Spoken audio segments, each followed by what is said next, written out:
জনপ্রিয় ইউটিউবার এবং অভিনেতা সালমান মুক্তাদির এবার দেশ ছাড়ার ঘোষণা দিলেন। ইউটিউবার হিসেবে সামনে আসা সালমান মুক্তাদির অল্প সময়ের ব্যবধানে তারকা হয়ে ওঠেন। বেশ আলোচিত এ ইউটিউবার নিজের কাজের পাশাপাশি বরাবরই দেশের বিভিন্ন ইস্যুতে সরব থাকেন। গত বছর বৈষম্য বিরোধী ছাত্র আন্দোলন থেকে সরকার পতনের ডাকে সবসময়ই শিক্ষার্থীদের পাশে ছিলেন। নতুন দেশ গড়ার প্রত্যয়ে সবসময় নিজের অবস্থানও জানিয়েছেন।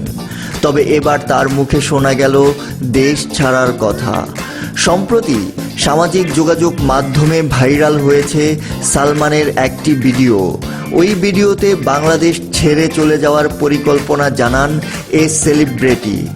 একটি ইভেন্টে যোগ দিয়ে সংবাদ মাধ্যমের মুখোমুখি হন সালমান মুক্তাদির, যেখানে তিনি বলেন, আমার আরও বড় হওয়ার শখ, আমার আকাঙ্ক্ষা অনেক বেশি। আমি বিশ্বাস করি আল্লাহ যতদিন আমার সঙ্গে আছেন আমি আরও বড় হব ইনশাআল্লাহ।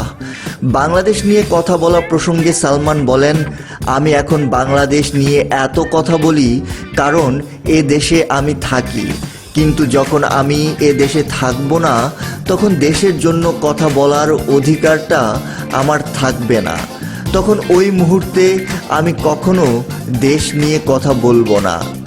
দেশ ছাড়া প্রসঙ্গে এই ইউটিউবার বলেন, আমি বাংলাদেশ ছেড়ে চলে যাব, এটাই আমার নতুন বাংলাদেশের পরিকল্পনা।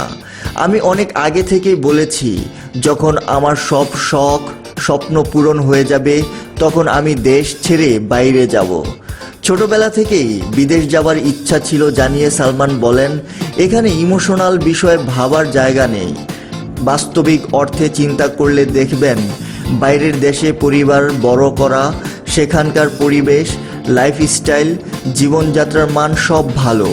আমার ছোটবেলা থেকে ইচ্ছা ছিল বিদেশে যাব, আমি অবশ্যই যাব। সেখানে গিয়ে যদি দেশের জন্য কোনো কিছু করার সুযোগ থাকে সেটাও করব। ধন্যবাদ সবাইকে সঙ্গে থাকার জন্য।